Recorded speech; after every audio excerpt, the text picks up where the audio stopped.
สถานีวิทยุกระจายเสียงแห่งประเทศไทยจังหวัดเชียงใหม่ AM 1476 กิโลเฮิรตซ์สถานีวิทยุภาคภาษาชาติพันธุ์แห่งเดียวในประเทศไทยที่มีความทันสมัยเชื่อถือได้สร้างอัตลักษณ์กลุ่มชาติพันธุ์สู่สากล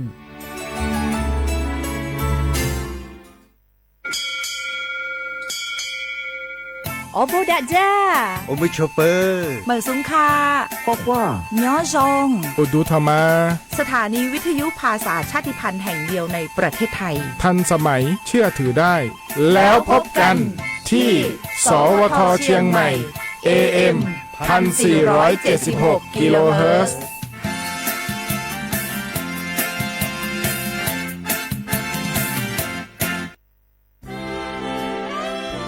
ตลอดประวัติศาสตร์ของชาติไทยพระมหากษัตริย์ไทยทรงเป็นพลังศรัทธาทรงทำนุบำรุงและอุปถัมภ์ศาสนาให้เป็นหลักยึดเหนี่ยวจิตใจของประชาชนเป็นแนวทางในการดำเนินชีวิตด้วยความดีงามศาสนาสอนให้คนไทยรู้จักคุณธรรมความดีและความสามัคคีช่วยประคองจิตใจในยามทุกข์เสริมพลังใจในยามเผชิญอุปสรรคเป็นรากฐานสำคัญของสังคมด้วยพระบารมีแห่งพระมหากษัตริย์และศาสนาอันเป็นที่พึ่งทางใจคือพลังศรัทธาที่ล้อมรวมคนไทยทั้งชาติสู่ความมั่นคงสงบสุขและยั่งยืนตลอดไปร่วมเสริมสร้างความรักในสถาบันหลักของชาติโดยสำนักงานประชาสัมพันธ์ที่ 3 กรมประชาสัมพันธ์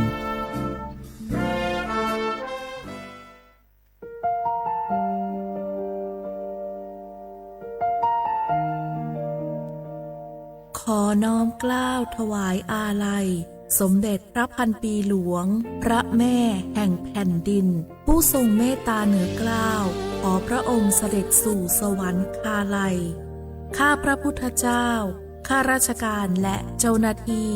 สถานีวิทยุกระจายเสียงแห่งประเทศไทยจังหวัดเชียงใหม่กรมประชาสัมพันธ์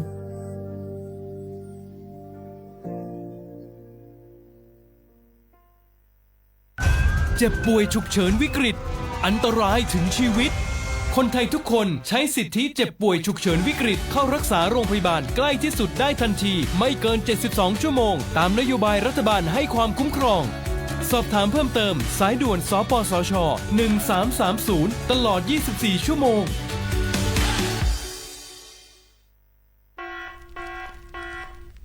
จ่องหู้คาหือป๊อดห่องจึงไทยพบทบยาปัญหาการเผาสูงแห้งเตอร์หรือเส10ล้านไห้โคปักมัน90%ไผ่ไม่ป่าเถินนั่นลูกตีกัวนอขาเผาหาตั้งกินตั้งย่ำอย่าในเถินคือและการเผาไว้หรือเสเหตุการณ์ให้การสนอำว่าได้เป็นเพิงต้นเข้ากับอันผูกเลี้ยงตัวสัตว์นั่นในเยาค่ะเป็นปัญหาเฮ็ดให้เกิดหมอกควันกล้อง PM 2.5 เป็นเพเฮ็ดให้ตุ้มเตอถึงป้ายอยู่ลีเฮาค่ะอักษาเข้าคากอติปอดตุ้มเตอถึงตั้งเป็นปอดตั้งเป็นแก่นสาตั้งเป็นหัวใจและออกอ๋อลูกไหวไหลในค่ะห้องการป้ายทรายและเทคโนโลยีตั้งเมืองจึงไทยย้อนผิดหมอกให้พ่อแม่พี่น้องเขากึดลือการเผาปันจันล้มแสนเซออันลีตาลูกตาลานเฮาค่ะจอมตอนโครงการวางแผนการเจอตีลินตาเตลดย่อมฝุ่น PM 2.5 เลยตั้งมุมมองไฮลีเสวชสำนักงานวิจัยแห่งชาติ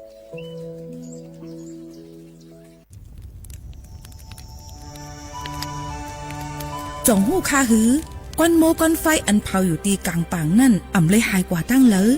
มันเตเป็นฝุ่น PM 2.5 เสขึ้นมาเฮ็ดให้ป้ายอยู่ลีเฮาคาขึ้นในค่าอ้อลองลดย่อมปัญหาจังไหนในอ่ำหยาบค่ะเงื่องแวอ่ำเผายุกยักเหมือไม่ต้นเยอต้นเข้ากับในให้ในสวนเฮาเปลี่ยนมากองไว้จ้อมกันเสเฮ็ดเป็นฝุ่นสภาวะอ่ำนั้นแจกแพยุกยักเฮมันปอดถูกเมียนอีกป้าดังโฮมมือกันฟังด้วยไฟไหม้ป่าเถินเฮาขาดถูกดีเลยผูกต้นไม้น้ำเพิ่มปันปืนตีสีเขียวเฮ็ดเฮาจันล้มเสียนใส่ตาเฮากูก็เลยตั้งมุงมองเฮาลีเสฐานหน้ากอกับสืบปืนเผาตี 3กรมประชาสัมพันธ์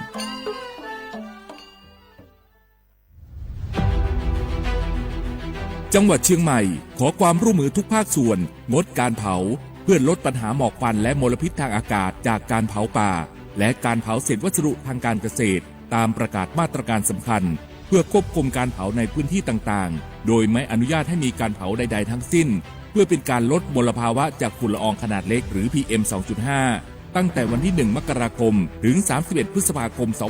2569 หากจำเป็นสามารถลงทะเบียนขออนุมัติผ่านระบบไฟล์ดีและเบิร์นเช็คได้ ฝ่าฝืนต้องระวังโทษจำคุกและปรับหรือทั้งจำทั้งปรับ จังหวัดเชียงใหม่ส่งเสริมการใช้เทคโนโลยีในการจัดการขยะและเศษวัสดุทางการเกษตรเพื่อลดการเผาในอนาคตและสร้างสภาพแวดล้อมที่ดีขึ้นในระยะยาวหากพบเห็นการเผาในพื้นที่ห้ามเผาหรือพบผู้กระทำความผิดสามารถแจ้งข้อมูลได้ที่ 053-112-808 หรือ 191 ตลอด 24 ชั่วโมง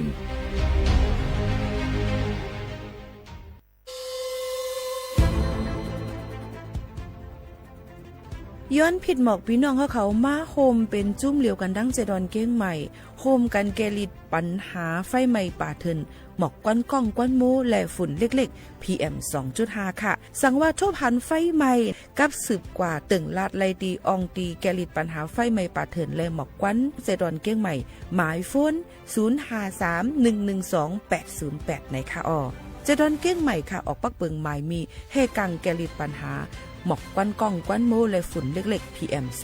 2.5 เนื้อปืนตีเหลออันอ่ำเลยคว้างเฮาเผาผ่านมาดีแอปพลิเคชันไฟดีห้ามเผากำเร็วในนั้นค่ะอย่าไปเผาล้าอ่ำว่าได้เป็นตีกลางปางอองตี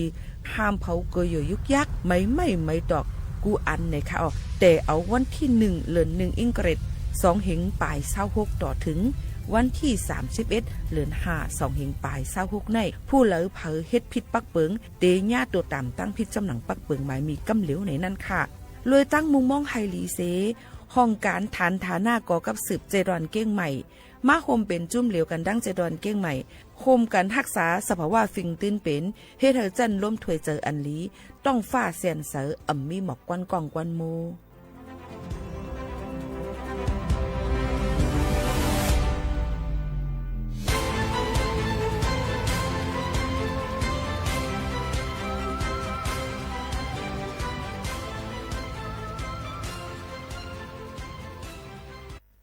พี่น้องเขาสนใจใครปืนเผาผ่านตั้งห้องปล่อยเสียงสวทเก้งใหม่ปั่นตั้งหูห่มปลาดังมีดังซื้อถ่อมแจ้งแล้งหลีกว่าไก่ในปืนตีเจดอนเก้งใหม่กับสืบมาเลยดี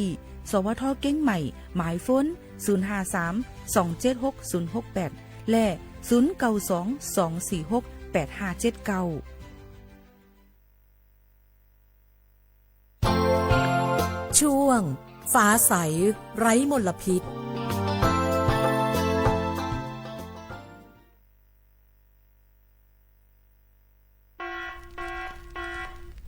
จ่องหู้คาหือปอดห่องจึงไทยพบทบยาปัญหาการเผา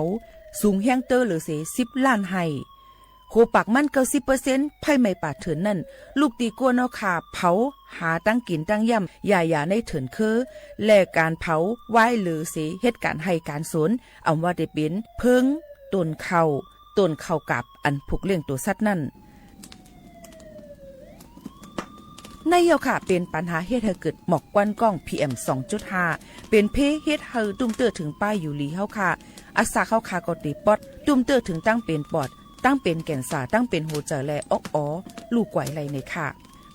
ห้องการป้ายทรายและเทคโนโลยีตั้งเมืองจึงไทยย้อนผิดหมอกให้พ่อแม่พี่น้องเขากึดลือการเผาปันจันล้มแสนเซออันลีตาลูกตาลานเฮาค่ะจอมตอนโครงการวางแผนการเจอตีลินตาเตลดย่อมฝุ่น PM 2.5 เลยตั้งมุมมองไฮลีเซวชสำนักงานวิจัยแห่งชาติ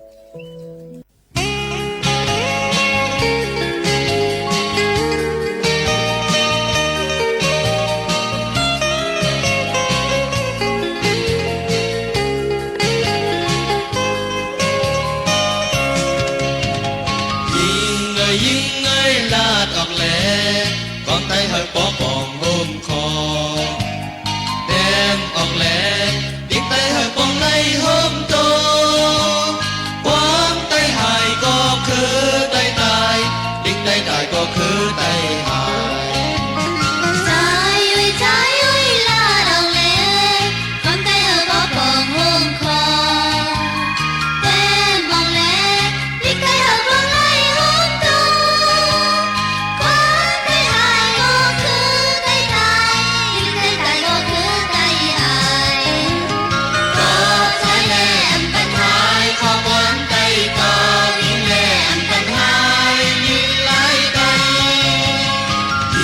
người yên ơi hiền ảo lẽ trong tay thình tay còn hoa sang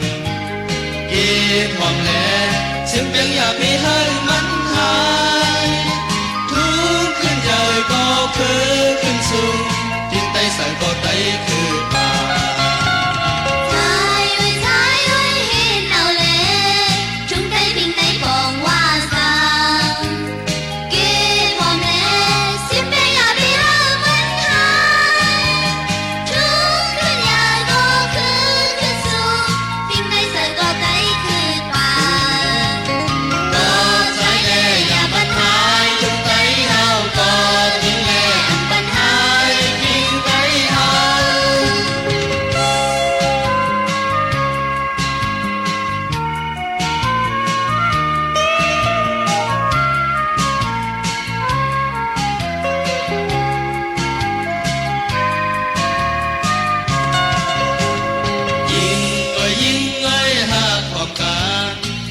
ใจใจอย่าให้หา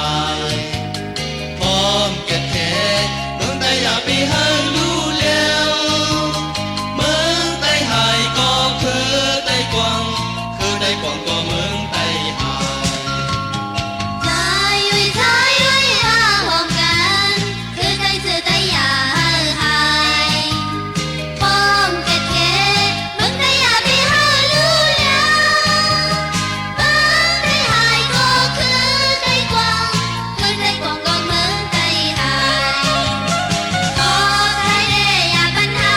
จะคือไต้กวางยิ่งแลอันปัญหาลีดเมืองไท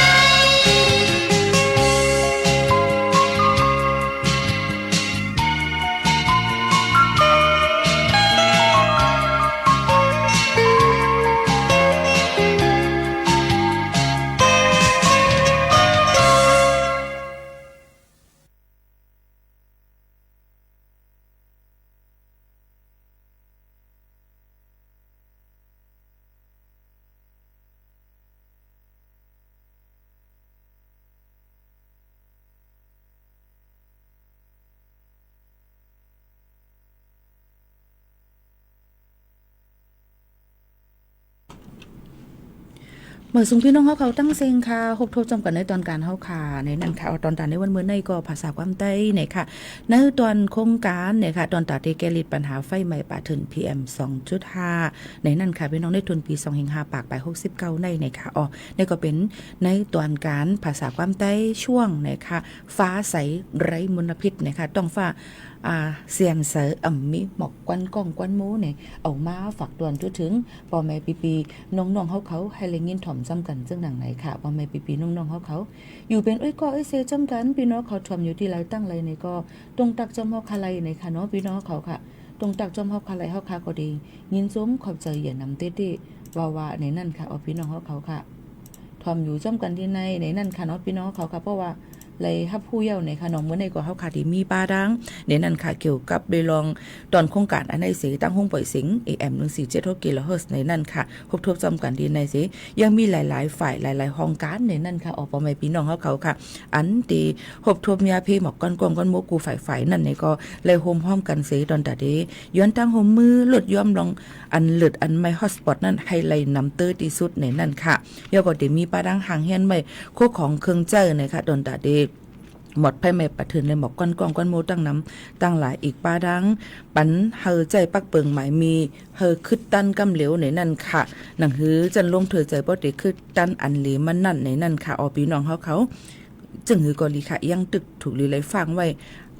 จำไม่อยู่นะคะเย่าก็ย้อนตั้งห่มมือผาวันกวนเมืองกูกวน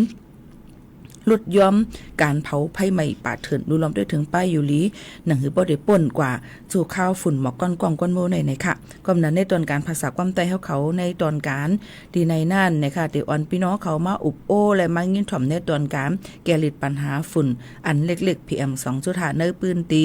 ยาก็ฝุ่น PM 2.5 ปันตั้งหู้เกี่ยวกับได้ลองป้ายอยู่ลีและที่เฮ็ดจังหือต่อสู้มันก็ให้ไหลในปืนตีอีกป้าดังย้อนตั้งโฮมมือแก้ลิดปัญหา PM 2.5เฮอจันลมถอยใจเขาค่ะนั่นมันหลีขึ้นมาเนี่ยนั่นค่ะพี่น้องเขาแล้วก็ติดตามเลยในตอนการเขาค่ะในวันเหมือนในจึงไหนค่ะเอาพี่น้องเขาค่ะ ในก็ข้าเจอใส่เฮียงเอามาฝากตอนจุถึงพ่อแม่ปีๆน้องๆเขากูก็กูกลจังหนังไหนค่ะอยู่จอมขาวโมขาวน้นสุภาวันเชื้อสารวินในนั่นค่ะพี่น้องเขาค่ะโยก็อยู่จอมกันที่ในเสคือพ่อแม่ปีๆน้องๆเขานั่นฮับผู้ไรในนั่นค่ะน้องพี่น้องเขาค่ะใครพี่น้องเขานั่นฮับผู้ไรโยก็อ่อนกันคึงปองให้สร้างกว่าหลายรองหลายอันในนั้นค่ะจ้อมกันกว่าเฮามีจันร่วมเสียนเสออันลีตอนตาพ่อแม่ปีๆน้องๆเขากูก็กูโกนตั้งหมดตั้งเสียงจังหวัดเสียงหนังไหนค่ะพ่อแม่ปีๆน้องๆเขาชอมอยู่จ้ำกันที่ในย้อนเฮาพ่อแม่พี่น้องเขานั่น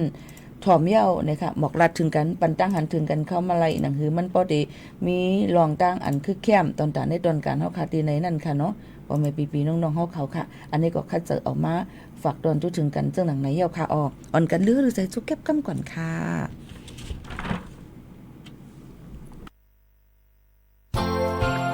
ช่วงฟ้าใสไร้มลพิษ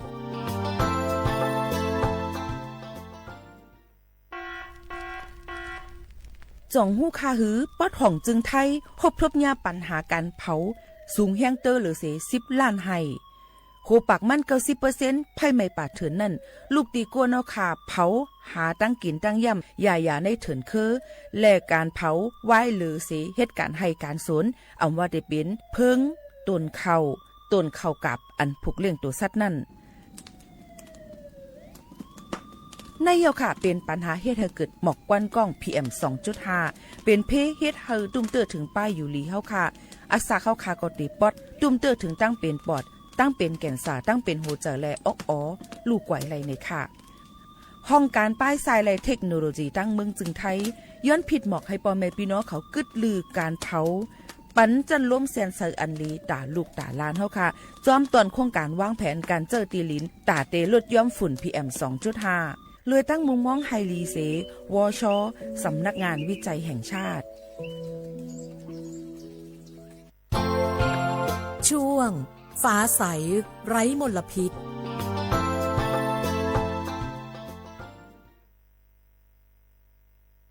ค่ะปอเป็นพี่ๆน้องๆเขาค่ะอยู่จ้อมกันที่ในค่ะพี่น้องเขาก็เตเลยหันจอมนั่นค่ะเนาะว่าเฮาติเฮ็ดจังหือลีน่ะคือบ่ได้แกลิดปัญหากว่าเจิมเจิงหลังไหนนั่นเลยค่ะเมื่อในก็เลยค่ะจะเอามาฝากตอนถึงพี่น้องเขาเกี่ยวกับเรื่องปัญหาฝุ่น PM 2.5 นั่นมันมีค่าสูงแฮงนั่นหลายๆฝ่ายตั้งเจดอนเก้งใหม่ก็เลยเฮงเหตุการณ์นะคะ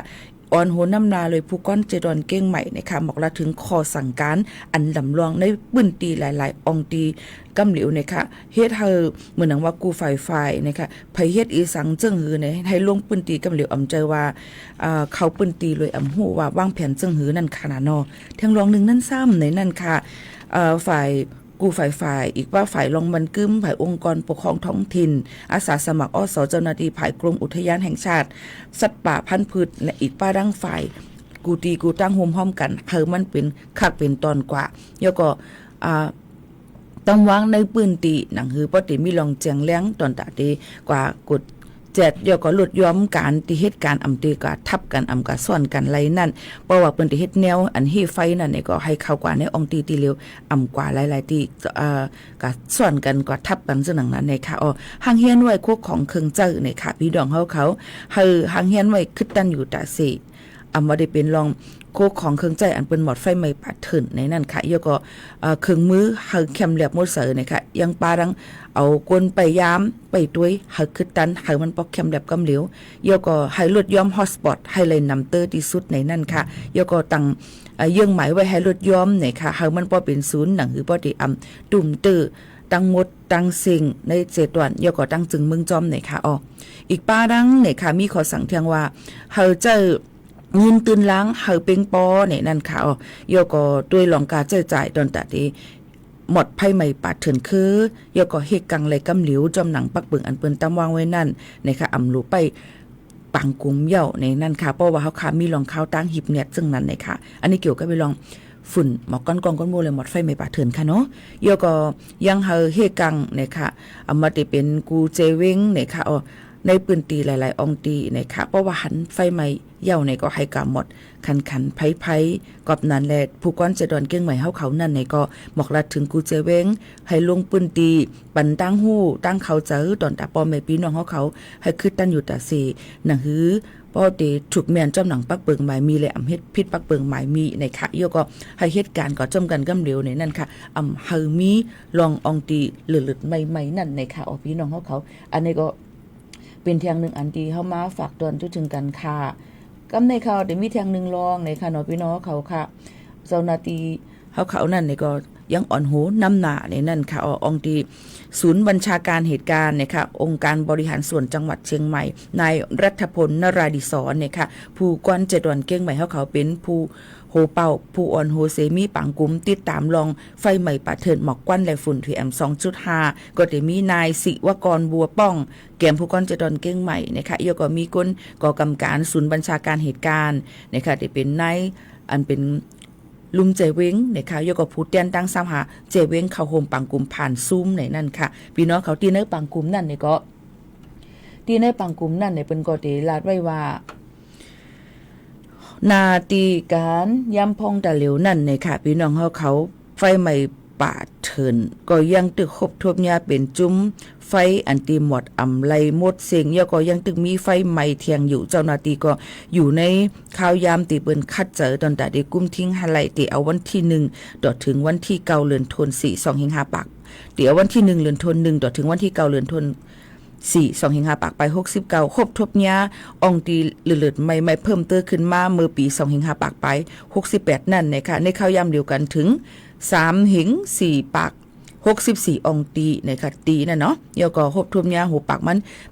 85% ในปืนตีเผาไม่กว่าเย่า 279,000 เหงไหลกำนำก็ตีลูกตีในปืนตีป่าอนุรักษ์อันที่เป็นปืนตีอันปืนกุ้มทิ้งนั่นนะคะเกี่ยวกับลองปักเปิงหมายมีห้ามเผาในนั่นก็มีการคึงปองให้สั่งจำหนังอมุคดีกว่าเย่า23อมุคดีมีคนเป็นผู้ต้องหาอยู่24ก้อนะคะพอเอามาทัดโดยเย่าก็ตีเลยว่าโหปากมัน59อยู่ในคักตอนนี้ทัดท้องด้วยแทงอยู่โหปากมัน41ในนั่นค่ะว่าแม่ปีๆน้องๆเขายังพองแต่เหลียวไผ่จันร่วมเธอใจดังปะถ่องจึงไทยและฝุ่น PM 2.5 นั่นก็ลดยอมลงมาพองเป็นอองมังอองตีมังปืนตีก็เมื่อหนังปะถ่องตั้งใจนั่นเนี่ยค่ะเนาะก็ได้มีเทียงเนี่ยค่ะยก็มังพื้นตีก็ได้มีจังลำปางจึงหนังไหนค่ะภายจันลมเธอเจอนั่นภายฟิงฟ้าหล่อสีเขาล้ำขาดและให้งานไว้ว่าปะถ่องจึงไทยนั่นเนี่ยก็ยังตึกได้มีจันลมอันเลือดอันใหม่ยก็ใหม่เตอในกลางวันแห้งเตอเตเดจังมีฝนตกลงมาอิดออดบางมังพื้นตีกำนำก็ได้เป็นตั้งภาคตะวันตกของเชียงต้องปะถ่องจึงไทยในนั่นค่ะยังพองแต่เหลียวตั้งเจดอนเก่งใหม่นั่นเนี่ยก็มีลองจันลมเธอใจอันลีอยู่ในโซกาไว้วันยก็ในวันที่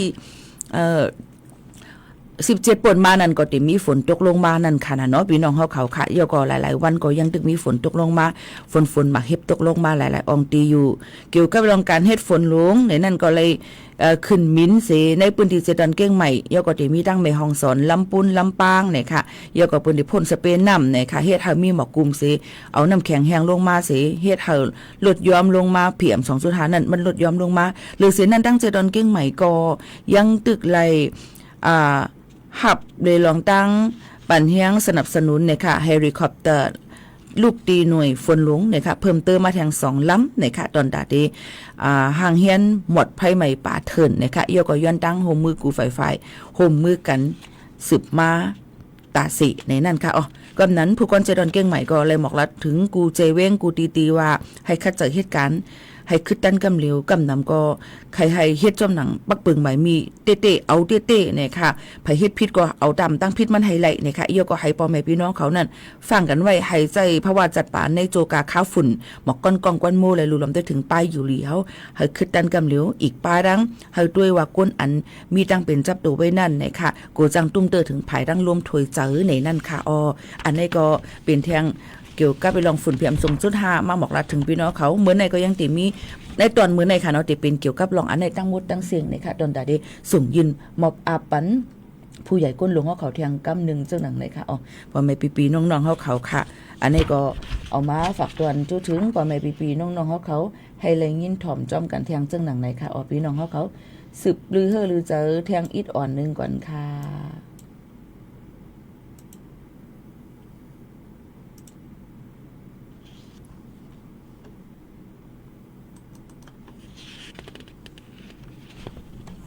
ไร้มลพิษ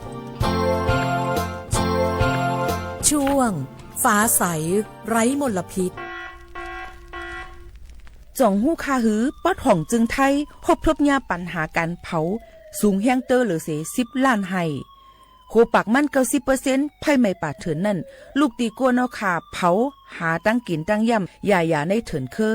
และการเผาไว้หรือเสเหตุการณ์ให้การสนอำว่าได้เป็นเพิงต้นเข้ากับอันผูกเลี้ยงตัวสัตว์นั่นในเยาค่ะเป็นปัญหาเฮ็ดให้เกิดหมอกควันกล้อง PM 2.5 เป็นเพเฮ็ดให้ตุ้มเตอร์ถึงป้ายอยู่หลีเฮาค่ะอาสาเข้าคาก็ติปอดตุ้มเตอร์ถึงตั้งเป็นปอดตั้งเป็นแก่นสาตั้งเป็นหัวใจและออกลูกไหวไหลในค่ะห้องการป้ายทรายและเทคโนโลยีตั้งเมืองจึงไทยย้อนผิดหมอกให้พ่อแม่พี่น้องเขากึดลือการเผาปันจันล้มแสนเซอร์อันลีตาลูกตาลานเฮาค่ะจอมตอนโครงการวางแผนการเจอตีลินตาเตลดย่อมฝุ่น PM 2.5 เลยตั้งมุมมองไฮรีเสวชสำนักงานวิจัยแห่งชาติ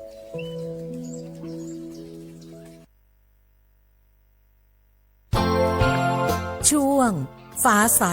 ไร้มลพิษค่ะอยู่จ้ำกันในตอนการฟ้าใสมีหมอกก้อนๆในนั่นค่ะพี่น้องเขาค่ะตั้งใจตอนเก่งใหม่ในค่ะเลยมีลองฟิงเปิงตาได้แกลิดปัญหาฝุ่น PM 2.5 นะคะเดี๋ยวก็ย้อนตั้งโฮมมือกูฝ่ายมาได้เป็นฝ่ายร่างภายหับการคุณเขา5องค์กรปกครองส่วนท้องถิ่นนะคะเดี๋ยวก็พ่อแม่พี่น้องเขาโฮมมือกันดอนตาได้ลดย้อมปัญหาหมอกก้อนๆก้อนโมนะคะหนังหือบ่ได้ตุ้มเตอร์ถึงไปอยู่หลีเฮาคานั่นตั้งใจตอนเก่งใหม่ก็เลยออกพื้นหลีกปืนเผาไว้จำหนังกุมทิ้งลองการเผาในปืนตีนะคะปันมีการเผาอีสังเสอิดแต่เอาวันที่1เหลือนทน1ถึงวันที่31เหลือนทน5 2หิง5ปากปลาย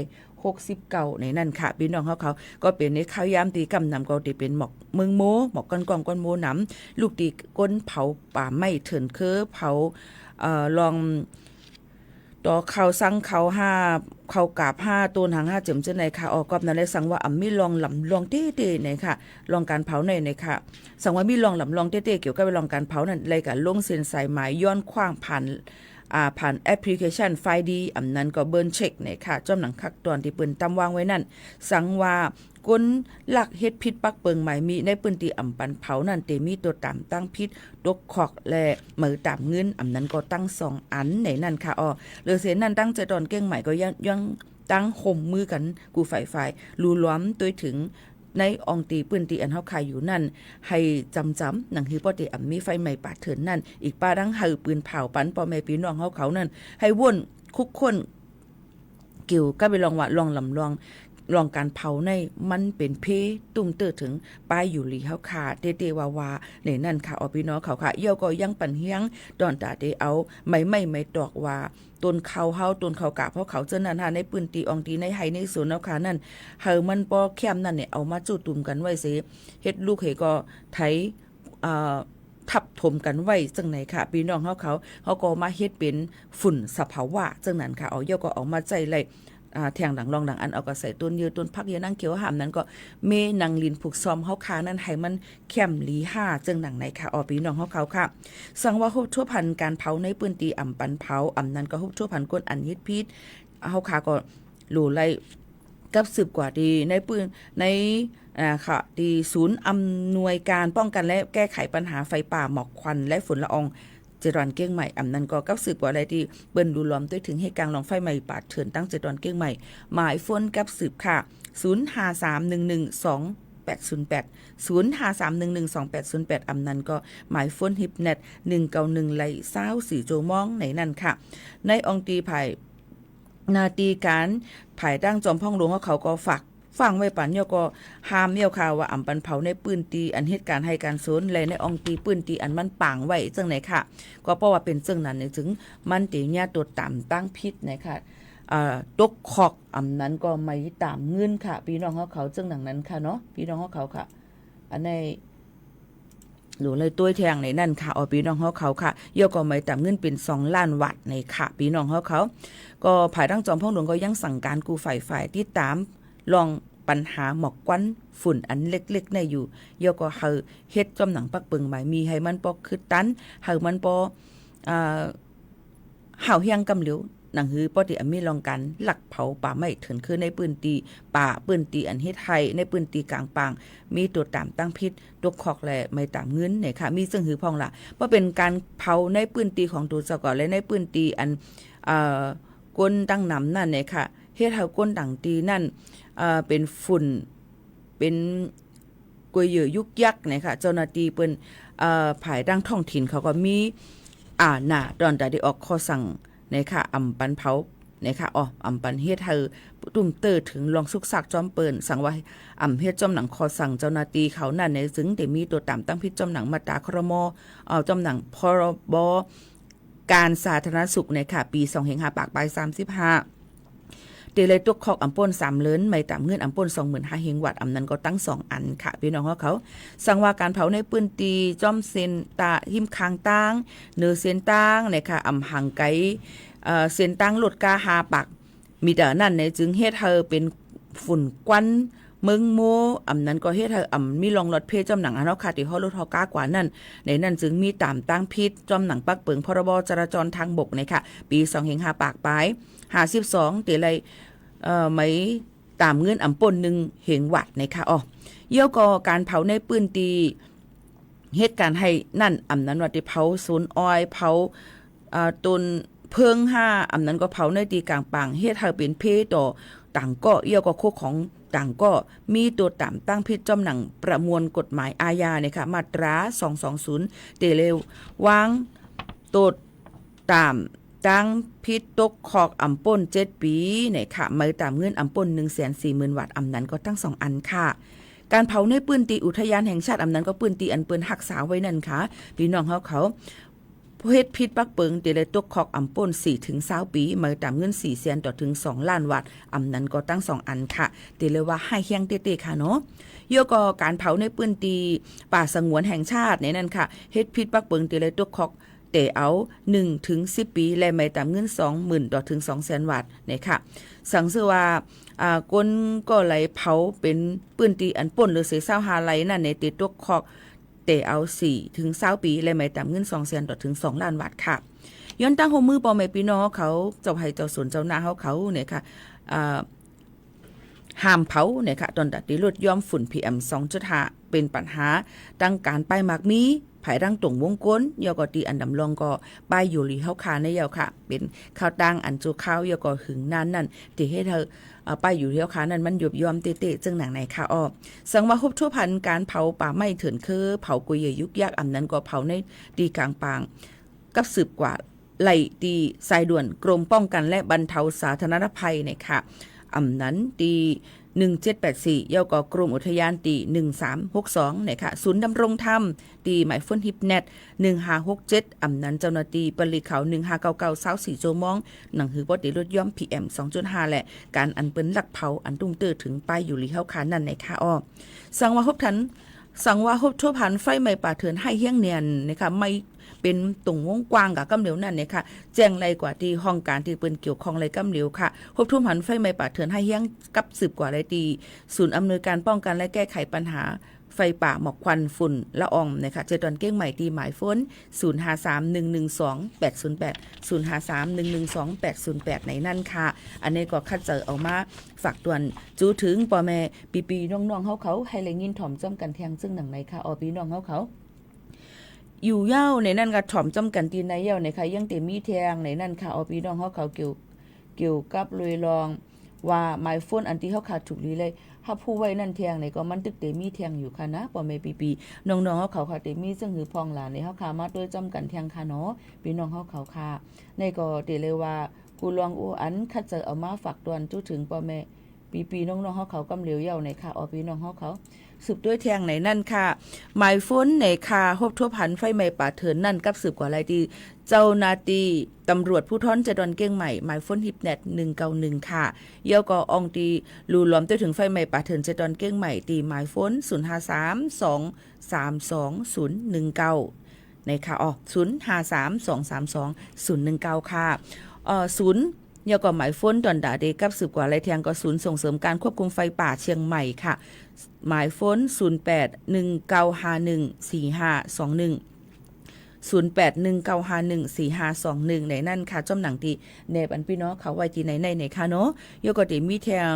สำนักจัดการทรัพยากรป่าไม้ที่1นะคะออกหมายฟ้น052081758 ค่ะ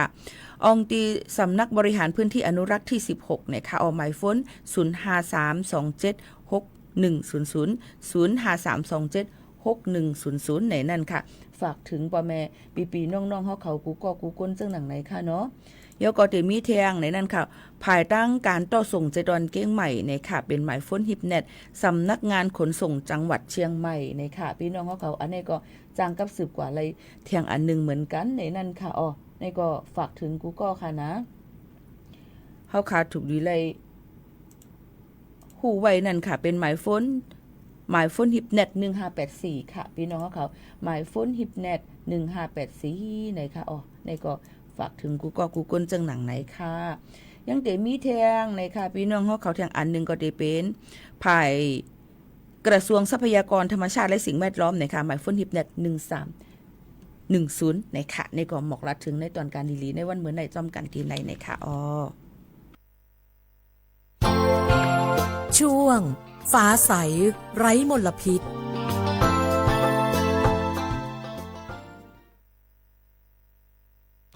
อ๋อค่ะนะมัดด้วยแทงอันหนึ่งข่าวเงาเกี่ยวกับไปลองนั่นตีอ่ำป่วนกว่าตั้งไหลเกี่ยวกับไปลองฝุ่น PM 2.5 ในกำน้ำเย่าในนั่นค่ะพี่น้องเขาภายตั้งลวงรูล้อมได้ถึงป้ายอยู่หลีภายตั้งป้ายอยู่หลีสทเขานั่นก็ส่งปันคลินิกอันนี้มีแอนยูในนั่นค่ะในเขื่อนตีนะคะเนาะรูล้อมได้ถึงป้ายอยู่หลีคาวันก้นเมืองเขาอันเป็นฝุ่นลูกดีฝุ่น PM 2.5 นั้นมานำร่องที่ตั้งใจดอนเก้งใหม่ค่ะกระทรวงสาธารณสุขเนี่ยค่ะยกปืนฐานเนี่ยค่ะรูล้อมได้ถึงป้ายอยู่หลีพ่อแม่พี่น้องเขาอันเป็นที่ฝุ่น PM 2.5 นั้นมากำนำก็ได้เป็นดังปะทองจึงไทยอันมีค่าฝุ่นเล็กน้ำเลอเซเปิ้นนะคะเปิ้นก็จัดเฮ็ดคลินิกในนั่นค่ะพี่น้องเขาบริการเวชกรรมสิ่งแวดล้อมเคลื่อนที่นะคะมีแอนยูนะคะนำร่องใจดอนเก้งใหม่รูล้อมด้วยถึงเนี่ยค่ะป้ายอยู่หลีกำเหลียวอีกป้ายดังปันตั้งหู้ปันโคของเครื่องใจให้กลางตัวเจ้าเก่าย่าก็ออกด้วยจอมเฮือนจอมเยปันตั้งหู้นะคะปืนตีอันมีฝุ่นอันนำเดือเสเปิ้นอีกป้ายดังมือพองเฮาค่ะมีผังหังอยู่อเมริกันน้ำวันที่ฝุ่นนั่นเนี่ยก็ให้มีลาย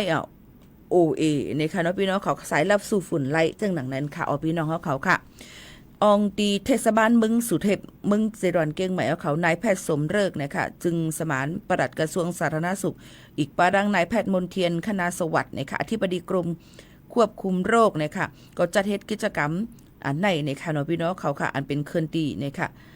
Mobile Environmental นะคะ Medicine นะคะยูนิตมีแอนยูนะคะในพื้นที่อันมีหมอกก้อนก้องก้อนโมหนำตั้งเจดอนเก้งใหม่ก็ได้มีนาย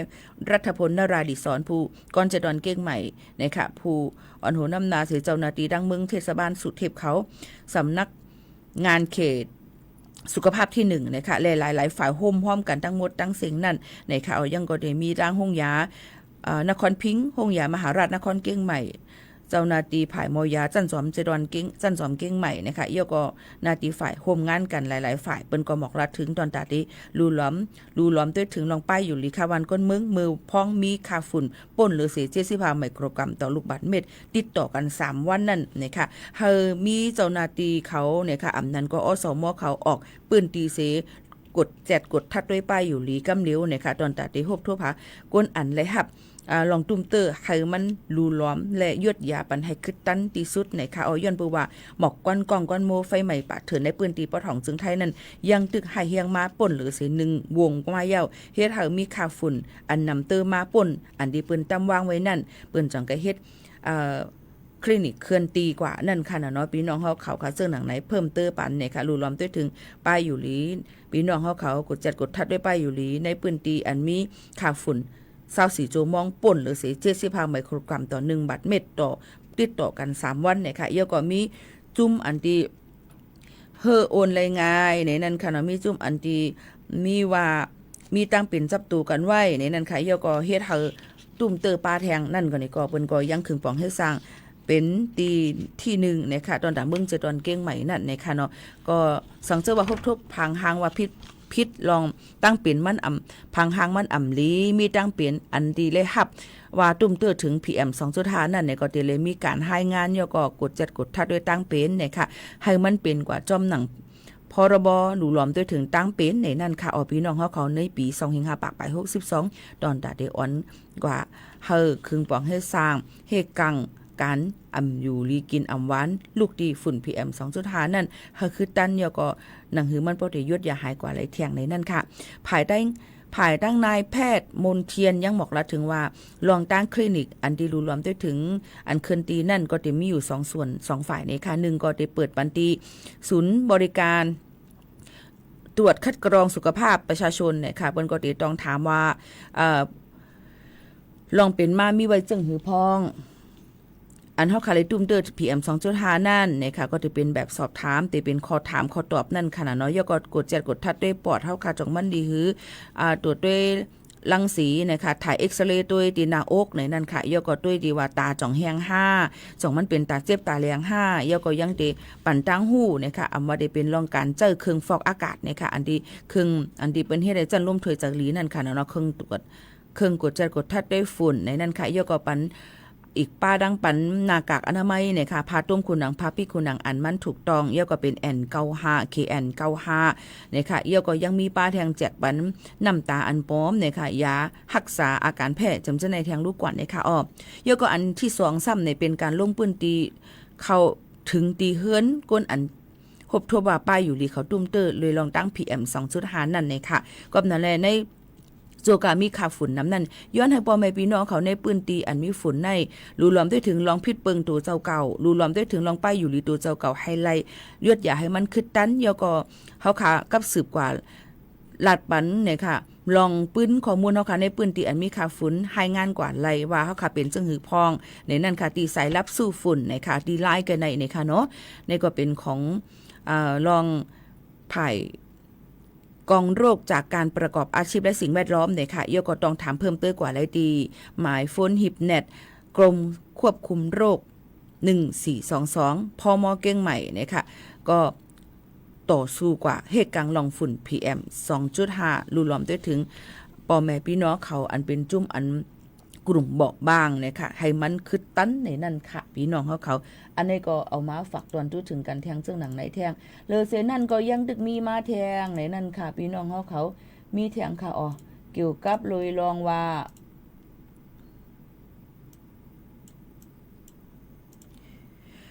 ตอนตาห้องการพัฒนาสังคมและความมั่นคงของมนุษย์เนี่ยค่ะตั้งเจอตอนเกี้ยงใหม่นั่นเนี่ยก็ห่มมือดังห้องการฝ่ายหับการขุนย่อก็หลายยุ่งเนี่ยหลายฝ่ายห่มห้อมกันจอยเทียมจุ่มอันเป็นจุ่มอันอ่อนๆนะคะมือพ้องอันตีควบทบยาฝุ่น PM 2.5 นั่นตาเสนะคะย่อก็เลยหับลองการแจกปันนะคะพาต้มคุณหนังพาปิคุณหนังหน้ากากอนามัยนะคะอันเป็น KN95 ซึ่งหนังไหนค่ะอันให้กังเลยป้าฝุ่นนั่นนะคะเนาะพี่น้องเขาค่ะซึ่งหนังไหนสิเยี่ยวก็ยังตึกมีป้าแทงให้พ่อแม่พี่น้องเขาหลายๆปืนตีมีการลงปืนตีมอบอัพปันผู้ใหญ่ก้นหลวงอันมีอายุอาสากน้ำนะคะเยี่ยวก็อันมีตั้งเปลี่ยนติดซับไว้นะคะอีกป้าดังปันตั้งหูรองว่ารูล้อมด้วยถึงป้ายอยู่ลีเจิ้งหือให้พ่อให้กังไล่ให้ป้อลดเพลตีฝุ่นมานั่นนะคะเยี่ยวก็เงื่องเวอย่าไปออกว่าอยู่ที่ในกลางปางซึ่งหือกอลีนะคะหลายๆฝ่ายในก็เปิ้นก็รูล้อมด้วยถึงกันนะคะอย่าไปกว่าเฮ็ดลองทบกันที่ในไกลกลางปังให้อยู่ในองตีในเฮือนเนี่ยค่ะเยอะก็ใจจันร่วมถือจากอันนี้ตอนตาผู้ใหญ่ก้นหลวงเขาเนี่ยค่ะโฮมกันตั้งห้องการฝ่ายพ่อมอเสดอนเก่งใหม่นั่นตั้งหมดตั้งเสียงในก็ยังรูรวมด้วยถึงค่ะวันก้นมึงมาปียาวข้าวหึงตอนตาดีเฮิดลดย้อมหนังหือปฏิตุ้มเตอร์ฝุ่น PM 2.5 กว่าหึงนั่นจึงไหนค่ะอันนี้ก็เอามาฝากตวนจู้ถึงปอแม่ปีน้องๆเขาให้แรงยินถ่อมจ้อมกันเทียงซึ่งหนังไหนค่ะเฮาค่ะหรือใจเจ้าแคบกำอ่อนค่ะนะข้าวยามเฮาค่ะยังตึกมีอยู่เทียงอีนั่นเนี่ยค่ะเนาะเขาปอแม่ปีน้องๆเขานั่นเลยมาหูมาถ่อมจ้อมกันในตอนการเนาะค่ะที่ในจึงนั้นเทียงกำนึงค่ะเนาะปอแม่ปีน้องเขาค่ะเฮาค่ะได้อ่อนกันหรือใจกันจูเก็บกำก่อนค่ะเนาะจังขึ้นมาอุบโอจำกันเทียงกำนึงในค่ะเนาะตอนลื่นสุดค่ะ ช่วง ฟ้าใสไร้มลพิษข้าวยามอันมีในกอหิบเน็ตเนี่ยในค่ะเนาะเปิ้นปั่นเปิ้นฮู้ตั้งหันมาในก็มันเป็นน้ำเต้น้ำว่าคือกลมฮู้นะคะขันเจอขันข้อเต้ๆในค่ะในตอนลิ้นสุดยาวในนั่นค่ะช่วงฟ้าใสไร้มลพิษในนั่นค่ะเอามาฝากตอนจุดถึงกันอยู่จ้อมในตอนการภาษาความใต้ตีในค่ะมันตุ้มเตอถึงสิ่งแวดล้อมในค่ะสภาวะฟิงตื้นเป็นหิมหอมเฮาคาในค่ะโยก็ลองเป็นอยู่เป็นเซาตอนตะคาวันก้นเมืองเฮาคาเต้ๆกับนั้นย้อนตั้งโฮมมือในปืนตีเฮาเปิ้นให้อันเป็นมีเอ็นแห้งต่อสู้กว่านะคะลดย่อมลองไฟไหม้ป่าเถินนะคะโยก็หนังหือปกติมีฝุ่น PM 2.5 นั่นนะคะอพี่น้องเขาค่ะง่ายๆเลยตีตัวเฮาคานั้นมีหลายรองนะคะมีอยู่5รองจ้อมกันในนั่นค่ะหนังหือปกติลดย่อมในค่ะมาถ่อมจ้อมกันนะคะ5เฮ็ดนะคะหนังหือปกติลดย่อมนั่นนะคะเนาะ1ก็นะคะเฮ็ดอย่าเปกว่าจุดไพ่ใหม่ป่าเถินกวยเยอะยุกยักในนั้นค่ะเงื่องแวเป็ดลองตั้งเจ้าในเงื่องแวเป็ดการจุดเต้นหอมในค่ะในปืนตีอันมียาแห้งว่าจำเจ้าในค่ะอย่าไปกับเปียดกลเลี้ยนยาไว้ในปืนตีอันที่ไม่มันแห้งเสือจังล่ามกว่าเป็นไพ่ใหม่ป่าเถินไหลอันนี้ห้ามในค่ะเนาะเทียงข้อที่2ซ้ำในลวดย้อมในนั่นค่ะการเผาในค่ะอ่ำปันเผาไม่ดอกการส่วนไฮนาในสวนเนาะค่ะตั้งเสกเนี่ยค่ะก็ให้มาใจเป็นจู่ตุ่มกันไว้เสมาเฮ็ดเป็นฝุ่นสภาวะเตตื้อแคมดีนะคะเยก็เฮารู้รวมได้ถึงไฟใหม่อันที่มันติจังล่ามกว่าอะไรนั้นให้กว่ามีอันเฮไฟเยก็ให้หมดให้ขึ้นตันกำเหลวในนั้นค่ะข้อที่3ซ้ำนะคะปันจุดไฟเนี่ยค่ะปันจอมหิมหอมอันที่ไฟมันจังล่ามกว่าอะไรง่ายในนั้นค่ะรู้เลยเพราะว่ารูดมีลองลำลองรู้เลยจุดเนี่ยก็รู้เลยห่างเฮียนรู้ลำได้ถึงว่าอย่างให้ขึ้นตันกำเหลวนะคะเยก็ให้หมดไฟนั้นลุยนำกำเหลวเพราะเขาขาดออกกว่าในปืนตีนั่นสังเกตว่าเขาขาดอยู่ในเถื่อนนี้เขาใส่ไพ่พื้นไพ่อย่างว่าเขาก็รู้เลยหมดให้ใหญ่นะคะเนาะไฮไลท์นะคะข้อที่4ก็พี่น้องเขาก็เฮ็ดแนวกันไฟนะคะลวดย้อมนะคะหนังคือไฟปกติล่ำกว่าแทงต่างตีนะคะเป็นคุดห้องเฮนะคะเอาไม่เฮียงนั้นมาเฮ็ดไว้เฮไม่ปืนตีเฮยก็เฮามีไว้นำในวงกลางนั้นมันก็ติดตื้อแคมดีในนั้นค่ะข้อที่5ซ้ำโฮมมือนะคะรูล้อมด้วยถึงยก็แจ้งปันเจ้าหน้าที่เขาเพราะว่าหันไฟใหม่ป่าเถินในนั้นค่ะสังว่ามีไอไหม้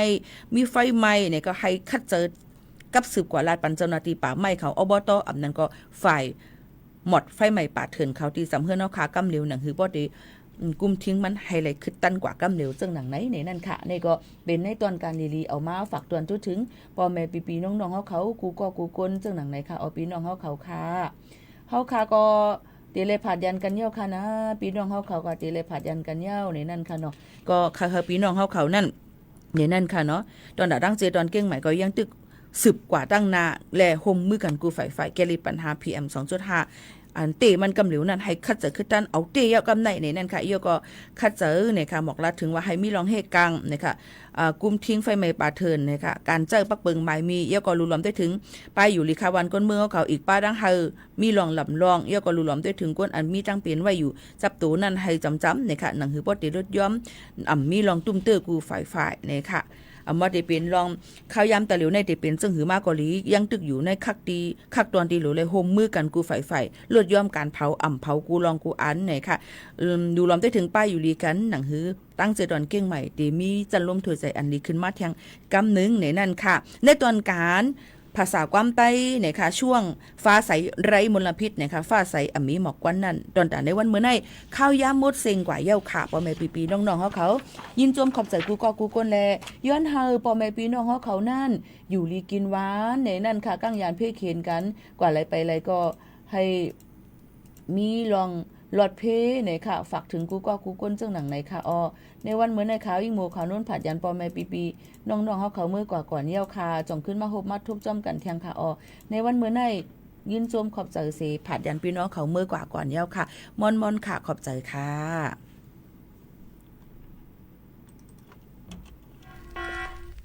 จ่องหู้คาหือป๊อดห่องจึงไทยพบทบยาปัญหาการเผาสูงแห้งเตอร์หรือเส10 ล้านให้โหปากมัน90%ไผ่ไม่ป่าเถินนั่นลูกตีกัวเนาขาเผาหาตั้งกินตั้งย่ำอย่าในเถินคือแลกการเผาไว้หรือเสเหตุการให้การสนเอาว่าได้เป็นเพิงต้นเข้ากับอันผูกเลี้ยงตัวสัตว์นั่น ในเยาค่ะเป็นปัญหาเฮ็ดให้เกิดหมอกควันกล้อง PM 2.5 เป็นเพเฮ็ดให้ตุ้มเตอถึงป้ายอยู่ลีเฮาค่ะอาสาเข้าคากดดีปอดตุ้มเตอถึงตั้งเป็นปอดตั้งเป็นแก่นสาตั้งเป็นหัวใจและออกอ๋อลูกไหวไหลในค่ะห้องการป้ายทรายและเทคโนโลยีตั้งเมืองจึงไทยย้อนผิดหมอกให้พ่อแม่พี่น้องเขากึดลือการเผาปันจันล้มแสนเซออันลีตาลูกตาลานเฮาค่ะจอมตอนโครงการวางแผนการเจอตีลินตาเตลดย่อมฝุ่น PM 2.5 เลยตั้งมุมมองไฮรีเซวชสำนักงานวิจัยแห่งชาติ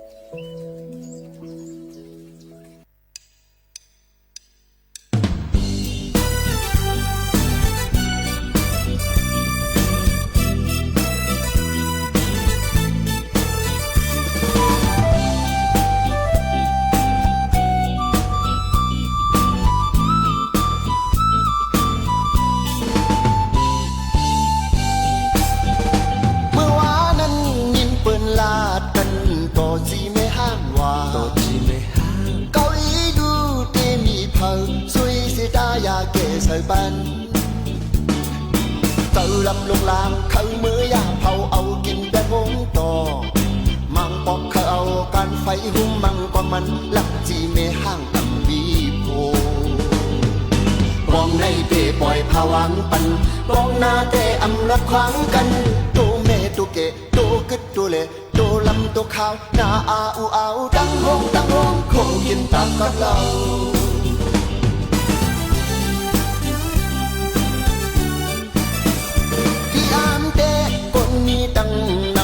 กว่าจีไม่ห้างว่าสร้างมาจีไม่เฮินในมีก็ได้ยาเกสบันเมาเข้าสาวเข้าจะมีตู้นั้นอ่อนหาจีปัดหลอเป็นพุงเป็นเกลูกหลางในวันที่ลูกปอดำเนตื้นเดียวยาจีนายเท่ารอจีคิงเท่าจีขี้ยารอจีขี้เหล้าล้อมกินเจ้าหน้าว่าไปย้อนสังละก้นนำก้นลายเป็นจิตเป็นสายในเมืองก็ในกว่าที่ไม่ห่างนั้น yeah.